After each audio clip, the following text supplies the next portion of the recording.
നമസ്കാരം. ശ്രീകൃഷ്ണ കഥാമൃതം ഭാഗം 765 765. ഓം ഗം ഗണപതയേ നമഃ. ഓം സം സരസ്വതേ സ്വാഹ. ഓം ശ്രീ ഗുരുഭ്യോ നമഃ. ഓം ശ്രീ രംഗനാഥ ശർമ്മണേ നമഃ. നാരായണ നാരായണ നാരായണ നാരായണ നാരായണ നാരായണ നാരായണ നാരായണ നാരായണ നാരായണ നാരായണ നാരായണ. ഓം ശ്രീകൃഷ്ണാർപ്പണമസ്തു. ഓം ശ്രീകൃഷ്ണായ പരമാത്മനേ നമഃ. ഓം ശ്രീകൃഷ്ണായ പരബ്രഹ്മണേ നമഃ. ഹരേ രാമ രാമ രാമ ഹരേ ഹരേ ഹരേ കൃഷ്ണ കൃഷ്ണ കൃഷ്ണ ഹരേ ഹരേ. ഓം ശ്രീ രുക്മിണീ സത്യഭാമാ സമേത ശ്രീ ഗോപാലകൃഷ്ണസ്വാമിനേ നമഃ. ശ്രീകൃഷ്ണ കഥാമൃതം ഭാഗം 765. ഭഗവാന്റെ ഉപാസനാകാന്ഡം എന്നുള്ളതിൽ 34-ാമത്തെ സർഗം ഭക്തിമഹത്വം. അതിൽ 41-ാമത്തെ ശ്ലോകമാണ് കഴിഞ്ഞ എപ്പിസോഡിൽ പറഞ്ഞു നിർത്തിയത്. അതെന്തായിരുന്നു? വെറും പ്രാകൃതനാം ഭക്തൻ പോലും മോർത്താൽ കൃതാർത്ഥനാം, ജ്ഞാനിക്കു വീഴ്ച വന്നേക്കാം, ഭക്തൻ വീഴില്ല തീർച്ചയാം. 3 കാര്യങ്ങൾ പറഞ്ഞു. വെറും പ്രാകൃതനാം ഭക്തൻ പോലും ഓർത്താൽ കൃതാർത്ഥനാം, ജ്ഞാനിക്കു വീഴ്ച വന്നേക്കാം. ജ്ഞാനിക്ക ചിലപ്പോൾ വീഴ്ച പറ്റും, എന്നാൽ ഭക്തൻ വീഴില്ല തീർച്ചയാം. ഭക്തി ഫോർ ദി സേക്ക് ഓഫ് ഭക്തി. നിഷ്കാമനാണ് അദ്ദേഹം, ഒന്നും ആഗ്രഹിക്കില്ല. പുരുഷയിലെ ഇനി 42-ാമത്തെ ശ്ലോകം എന്താണെന്ന് നോക്കാം.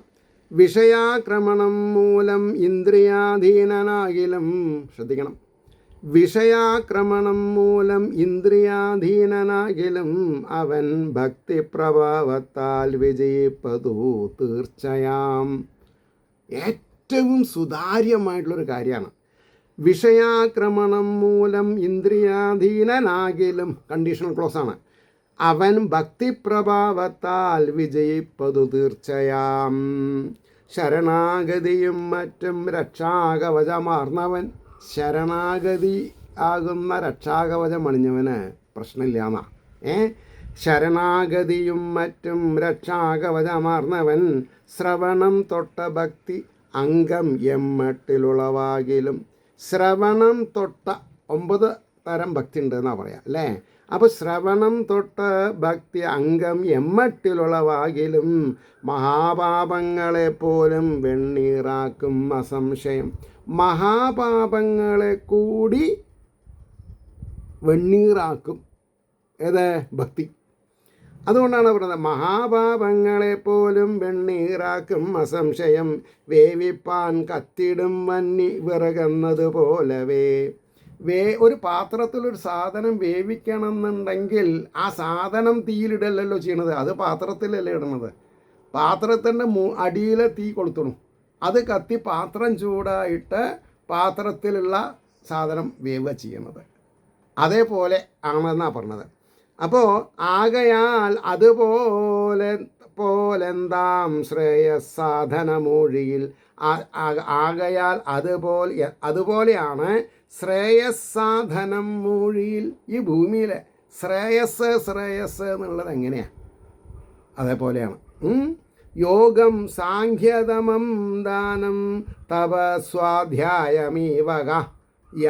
യോഗം സാഖ്യം ദമം ദാനം 3 വെവ്വേറെയാണ്. യോഗം, ഭക്തി, സാഖ്യം, ദമം, ദാനം, തപസ്വാധ്യായം ഈ വക.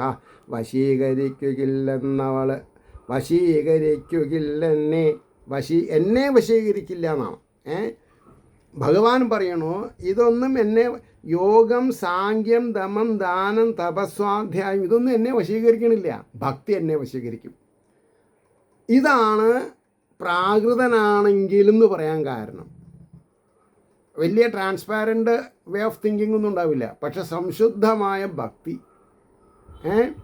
അപ്പോൾ വശീകരിക്കുകയില്ല എന്നെ വളരും ഭക്തി പോലവേ. അത്രയും പോരാ ഞാൻ ഭക്തിക്കല്ലാതെ വശനായി വരാ. ഭക്തിക്ക് മാത്രമേ എന്നെ നിങ്ങൾക്ക് വശനാക്കാൻ പറ്റൂ. അതാണ് ഗോപസ്ത്രീകളുടെ ഭക്തിക്ക് മുമ്പിലാണ് ഭഗവാൻ അവർക്ക് വശംവദനായത്. അല്ലാണ്ട് ധ്യാനത്തിൽ എന്താണെന്നാ പറയുക, തപസ്സോ ജ്ഞാനോ ഒന്നുമല്ല. പറഞ്ഞു മനസ്സിലായോ? അപ്പോൾ കർമ്മജ്ഞാനാദിയാൽ ഈ ഞാൻ കനിവേന്തുവതോർക്കുകിൽ തെറ്റിയെന്നാണ്. കർമ്മജ്ഞാനാദിയാൽ ഈ ഞാൻ കനിവേന്തുവതോർക്കുകിൽ അവ ഉൾക്കൊള്ളുവതാം ഭക്തി വീരത്താൽ മാത്രം ഉദ്ധവ. ഇതാണ് ഈ ഗുരുവായൂരിലൊക്കെ ഭക്തി മാത്രമായിട്ടുള്ള ആൾക്കാരുണ്ട്. കൃഷ്ണൻ്റെ ബൊമ്മയൊക്കെ ആയിട്ട് ഇങ്ങനെ കൊണ്ട് നടക്കുന്ന ആൾക്കാരുണ്ട്. ഒരു കണക്കിൽ അവർ എക്സ്ട്രീമാണ്. അവർ കൊടിമരം സ്വർണം പൂശാൻ ലക്ഷങ്ങളൊന്നും കൊടുക്കണില്ല. പക്ഷേ അവരുടെ ഭക്തി, അതാണ് അതിൻ്റെ സത്യാവസ്ഥ. പറഞ്ഞു മനസ്സിലായോ? കർമ്മജ്ഞാനാദിയാൽ ഈ ഞാൻ കനിവേന്തുവതോർക്കുകിൽ അവയുൾക്കൊള്ളുവതാം ഭക്തി വീരത്താൽ മാത്രം ഉദ്ധവാം. യഥാർത്ഥ ഭക്തനാണെങ്കിൽ എന്താ ഉണ്ടാവുക? യഥാർത്ഥ ഭക്തനാണെങ്കിൽ പുറം നോക്കായി ഒരിക്കലും രംഗസംവിധാനം ആൾക്കൊരു പ്രശ്നമല്ല. ജാത്യ പറയാനായാലും അവൻ അത്യന്ത ശുദ്ധനാം. ജാത്യ പറയനായാലും ശ്രദ്ധിക്കണം, അധകൃതവർഗം പറയാ ആണെങ്കിലും അവൻ അത്യന്ത ശുദ്ധനാം. അതാണ് പറച്ചുപെറ്റ് പന്തിരുകുലത്തിലെ പാക്കനാർ ഇത്ര കേമനാവാൻ കാരണം. അത് ബ്രാഹ്മണരങ്ങനെ സമ്മതിക്കില്ല. കാരണം അവർക്കത് ദഹിക്കില്ല. ഇനി അത് മുള്ള പറയാം. ബ്രാഹ്മണ്യുള്ളവന് പറ്റും.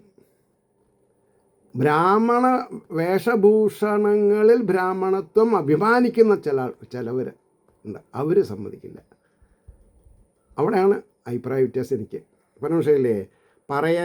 പറയനായാലും അവൻ അത്യന്ത ശുദ്ധനാം. പിന്നെ 49ാമത്തെ ശ്ലോകം പറയണു, ഭക്തിയില്ലെങ്കിലോ സത്യസദാചാരാദി കാണെങ്കിലും.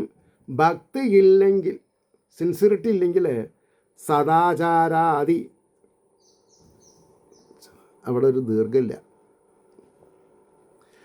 ഭക്തിയില്ലെങ്കിലോ സത്യസദാചാരാദി കാണെങ്കിലും ദുർവാസന അകന്നീരില്ല ആരായാലും അശുദ്ധനാം. ദുർവാസനകളെ അകന്നീടിട്ടില്ലെങ്കിൽ അതൊരു മോശമാണ്. അയാൾ അശുദ്ധനാം. ഭക്തി കൊണ്ട് അലിവും രോമാഞ്ചവും ആനന്ദബാഷ്പവും അതിൻ്റെ പാരാമീറ്ററാണിത്. ഭക്തി കൊണ്ട് അലിവും രോമാഞ്ചവും ആനന്ദബാഷ്പവും ഉണ്ടാവായിൽ മനുഷ്യൻ്റെ മനസ്സെങ്ങനെ ശുദ്ധമാം. മനുഷ്യൻ്റെ മനസ്സെങ്ങനെ ശുദ്ധമാം. അപ്പോൾ അതിൻ്റെ പാരാമീറ്ററാണ് ഏത്? ആർദ്രത ഉണ്ടാവുക, ആനന്ദക്കണ്ണീര് വരിക, ഗദ്ഗതം വരിക. പിന്നെയോ ആവിധം ഭക്തിയുള്ളവൻ്റെ നിലയൊട്ടൊന്നു ചൊല്ലിടാം. അങ്ങനെ ഭക്തിയുള്ളവൻ്റെ സ്റ്റാറ്റസ് ഞാനൊന്ന് ക്ലിയർ ചെയ്യാമെന്നാണ് ഭഗവാൻ പറഞ്ഞത്. ആവിധം ഭക്തിയുള്ളവൻ്റെ നിലയൊട്ടൊന്നു ചൊല്ലിടാം. ഇടറും വാക്ക് അലിഞ്ഞുള്ളം തെളിയും പ്രാണനാഥനെ കാണാനുകരയും. ഭഗവാൻ നിരാകാരനാണ് എന്നുള്ളതൊക്കെ അറിയാം. പക്ഷേ ഭഗവാനെ കണ്ടിട്ടില്ലെങ്കിൽ അവൻ കരയും. കുചേലൻ്റെ അവസ്ഥ അങ്ങനെ ഉണ്ടായത്. അപ്പോൾ ഇടറും വാക്ക് അലിഞ്ഞുള്ളം തെളിയും പ്രാണനാഥനെ കാണാനുകരയും. ദിവ്യലീലയോർത്ത് ചിരിച്ചിടും പാടിയിടും ബാഹ്യലോകത്തെ മറന്ന് ഭഗവന്മയൻ. ആര് കണ്ടാലും കേട്ടാലും തുറന്ന് വായ പൊളിർത്തി കരയാൻ അവർക്ക് യാതൊരു ബുദ്ധിമുട്ടുമില്ല. കാരണം എന്താ? അത് അറിഞ്ഞിട്ടുള്ളൊരവസ്ഥയാണ്. ഭഗവാൻ അറിയാം, അതാണ് ഭഗവാൻ അറിയാം അവരുടെ അവസ്ഥ. അതുകൊണ്ട് ലോകം ശുദ്ധീകരിച്ചിടും അത്തരം പുണ്യവാരിധി. ലോകം ശുദ്ധീകരിച്ചിടും. ലോകരെ ശുദ്ധീകരിക്കാൻ കഴിവുണ്ട് അവർക്ക്. കുചേലഗതി അതാണ് പറഞ്ഞത്. ലോകം ശുദ്ധീകരിച്ചിടും അത്തരം പുണ്യവാരിധി ഇരുണ്ടുപോം ജഗത്തിങ്കൽ വെളിച്ചം വിഷുമെത്രയും. ഇരുണ്ടുപോം ജഗത്ത്, അതായത് തലകുത്തി വീഴും ഏതിലേക്ക്? ഇരുട്ടിലേക്ക്. അപ്പോൾ ഒരു പ്രകാശം ഉണ്ടാവും. അതാണ് ഇരുണ്ടുപോം ജഗത്തിങ്കൽ വെളിച്ചം വീശുമെത്രയും അവൻ പിറപ്പതേ തന്നെ ഭുവനത്തിൻ്റെ ഭാഗ്യമാം. അങ്ങനെ ഒരു വ്യക്തി ഒരു കുടുംബത്തിൽ അല്ലെങ്കിൽ ഒരു സമൂഹത്തിൽ പറക്കാന്ന് പറഞ്ഞാൽ ആ സമൂഹത്തിൻ്റെ അല്ലെങ്കിൽ ആ കുടുംബത്തിന് അതൊരു ഐശ്വര്യമാണ്. മനസ്സിലായില്ലേ? അവൻ പിറപ്പതേ തന്നെ ഭുവനത്തിൻ്റെ ഭാഗ്യമാം. യഥാർത്ഥ ഭക്തിയുള്ളോനും ഈ വിധം വിലസിടവേ ഭക്തി തൻ ദിവ്യമാഹാത്മ്യം ശരിക്കോതിടുവാൻ പണി. അതാണ് ഭക്തി തൻ ദിവ്യമാഹാത്മ്യം ശരിക്കോതിടുവാൻ പണി. വിശുദ്ധിയാർന്നിടാ ജീവൻ എമ്മട്ടും ഭക്തി എന്നിയെ. വിശുദ്ധിയാർന്നിടാ ജീവൻ, ജീവാത്മാവ് പുരോഗമിക്കില്ല. എങ്ങനെ? ഭക്തി ഇല്ലെങ്കിൽ. ഇനി ഇതിലും ഇതെന്താ പറയുക? സ്വർണം തീയിലൊരു കീഴിൽ കറയാകെ അകന്നുടൻ. സ്വർണം തീയിൽ ഒരു കീഴിൽ കറയാകെ അകന്നുടൻ തിളങ്ങും തങ്കമായി തീരുന്നതുമാതിരി ജീവനും. സ്വർണം തീയിലിട്ട് ഊതുമ്പോൾ എങ്ങനെയാണ് അതിലുള്ള ചളി പോയിട്ട് പത്തരം മാറ്റ് തങ്കമാവണത്, അതേപോലെയാണ് ഭക്തൻ്റെ അവസ്ഥ. സ്വർണം തീയിലൊരു കീഴിൽ കറയാകെ അകന്നുടൻ തിളങ്ങും തങ്കമായി തീരുന്ന മാതിരി ജീവനും ഭക്തിജ്വാലയിൽ ഉൾത്തിങ്ങും കർമ്മവാസനയൊക്കെയും. കർമ്മവാസന, അത് വേണം ഇത് വേണം എന്നുള്ള ആഗ്രഹാഭിലാഷങ്ങളൊക്കെ നശിക്കും. ഭക്തിജ്വാലയിൽ ഉൾത്തിങ്ങും കർമ്മവാസനയൊക്കെയും അകന്നു മിന്നി ആത്മാവാം ഞാനായി തന്നെ വിളങ്ങിടും. ഭഗവാനായി തീരുന്ന പറഞ്ഞതേ. ഭഗവാനെ പോലെ മിന്നെന്ന് പറഞ്ഞ എന്താ അർത്ഥം? പരബ്രഹ്മമായി പരബ്രഹ്മത്തിൽ ലയിക്കുക. ജീവാത്മാവ് പരമാത്മാവിൽ ലയിക്കുക. ആ പ്രക്രിയയെ പറ്റിയാണ് പറഞ്ഞത്. അഞ്ജനം കൊണ്ടു കണ്ണിൻ്റെ ദോഷം നീക്കുന്ന മാതിരി. കൺമഷി എഴുതിയിട്ട് അത് കണ്ണ് കുറച്ച് വേദനിക്കും ആദ്യം. ചെറിയ കുട്ടികൾക്കൊക്കെ കണ്ണെഴുതിക്കും. അഞ്ജനം കൊണ്ടു കണ്ണിൻ്റെ ദോഷം നീക്കുന്ന മാതിരി എൻ പുണ്യലീലാശ്രവണം നാമസങ്കീർത്തനാദിയാൽ. എൻ പുണ്യലീലാശ്രവണം നാമസങ്കീർത്തനാദിയാൽ എത്ര കണ്ടുള്ളം ഒരുവൻ പരിശുദ്ധീകരിക്കുമോ. അപ്പോൾ ഉള്ളം പരിശുദ്ധമാകാൻ ഭഗവാന്റെ അവതാരങ്ങളെ പറ്റി വർണ്ണിക്കുക, ഭഗവാന്റെ തത്വങ്ങളെ അനുകരിക്കുക, തത്വങ്ങൾ പ്രയോഗിക്കുക. എത്ര കണ്ടുള്ളം ഒരുവൻ പരിശുദ്ധീകരിക്കുമോ അത്ര കണ്ടു തെളിഞ്ഞ് ആത്മസ്വരൂപം മിന്നും ആയതിൽ. ജ്ഞാനമെന്നത് ചേതസ് ഈ ഞാനായി തീരുകയെന്നതാം. ജ്ഞാനമെന്നത് ചേതസ് ഈ ഞാനായി തീരുകയെന്നതാം. എന്തിനാ അറിവ് വേണ്ടത്? മറ്റുള്ളവനെ കൊള്ളടിക്കാനല്ല. ആത്മീയ പ്രഭാവത്തിൽ മറ്റുള്ളവരുടെ ദുഃഖത്തെ ഇല്ലായ്മ ചെയ്യാനുള്ള പ്രവൃത്തിയിൽ നമ്മൾക്ക് എൻഗേജ് ചെയ്യാൻ പറ്റിയാൽ അതാണ് ഏറ്റവും വലിയ ഈശ്വരോപാസന. ജ്ഞാനം എന്നതു ചേതസ് ഈ ഞാനായി തീരുകയെന്നതാം. ആകയാൽ എന്നെ ഓർക്കുന്നോൻ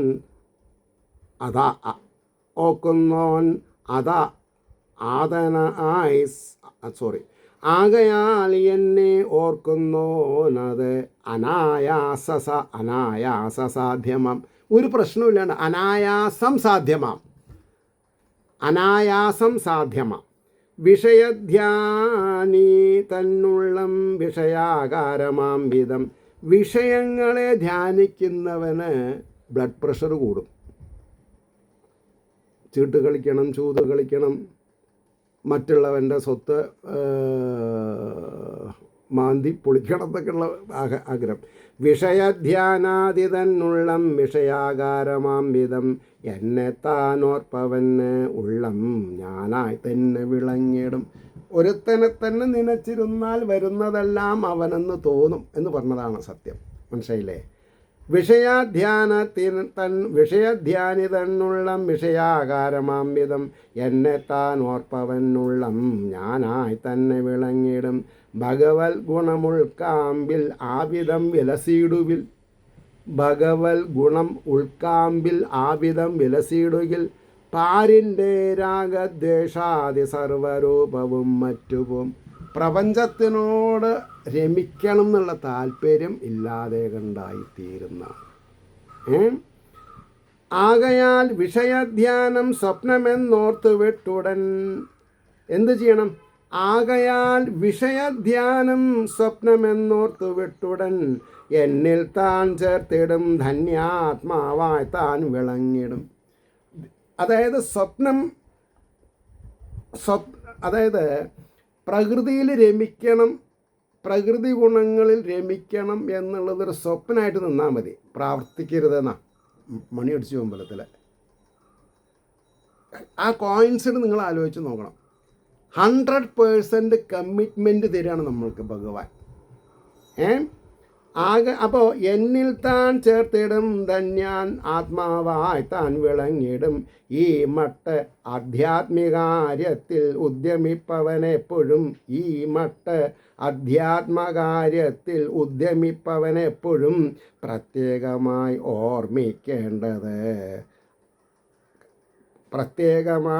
ഓർമ്മിക്കേണ്ട അതിനുണ്ടൊരു സംഗതി. എന്താ? അതാണ് ഇനി പറയാൻ പോണത്. ഈശ്വര മാഹാത്മ്യത്തിൽ ജീവിക്കുന്ന ഒരാൾ സ്ത്രീസംഖ്യയോടും സ്ത്രീയോടും അടുത്തിടരുതാവതും നശിപ്പിക്കും. അതാ പറയാൻ കാരണം. ഈ മട്ട് അധ്യാത്മകാര്യത്തിൽ ഉദ്യമിപ്പവനെപ്പോഴും പ്രത്യേകമായി ഓർമ്മിക്കേണ്ടത് അതിനുണ്ടൊരു സംഗതി. സ്ത്രീസംഖ്യയോടും സ്ത്രീയോടും അടുത്തിടരുതാവതും അത്തരം ബാധ അണയാതുള്ളതാം പുണ്യമാമിടം. മനസ്സിൽ സ്ത്രീ സേവ വരാൻ പാടില്ല. ഇതാണ് ഇതിൻ്റെ ആധ്യാത്മിക പുരോഗതിയുടെ മാനദണ്ഡം പറയണത്. പ്രമേഷയോ തിരിഞ്ഞെടുത്തിരുന്ന് അമ്പാർന്ന് എന്നെ ധ്യാനിച്ചു കൊള്ളണം. എന്ത് ചെയ്യണം? വിഷയത്തിൽ വൈരാഗ്യം വരണമെങ്കിൽ വിഷയത്തിനോടുള്ള താല്പര്യം ഈശ്വരനിലേക്ക് ഡൈവേർട്ട് ചെയ്യാൻ സാധിക്കണം. കുറച്ച് ബുദ്ധിമുട്ടുള്ള കാര്യമാണ്, എന്നാലേ രക്ഷപ്പെടാൻ പറ്റൂ. തിരിഞ്ഞെടുത്തിരുന്നമ്പാർന്ന് എന്നെ ധ്യാനിച്ചു കൊള്ളണം. സ്ത്രീയേക്കാളധികം സ്ത്രീ സംഖ്യയാണോർക്കിൽ ഉപദ്രവം. സ്ത്രീയേക്കാളധികം സ്ത്രീ സംഖ്യയാണോർക്കിൽ ഉപദ്രവം. എന്നിട്ടോ അപവാദഭയം പോലും അകറ്റും പാപിയാകയാൽ. വളരെ ശ്രദ്ധിക്കേണ്ട കാര്യം. അപവാദഭയം പോലും അകറ്റും പാപിയാകയാൽ മടിയും മഹിളാസക്തന്മാരും അത്യന്ത ശത്രുവാം. മടി ഉണ്ടാവാൻ പാടില്ല.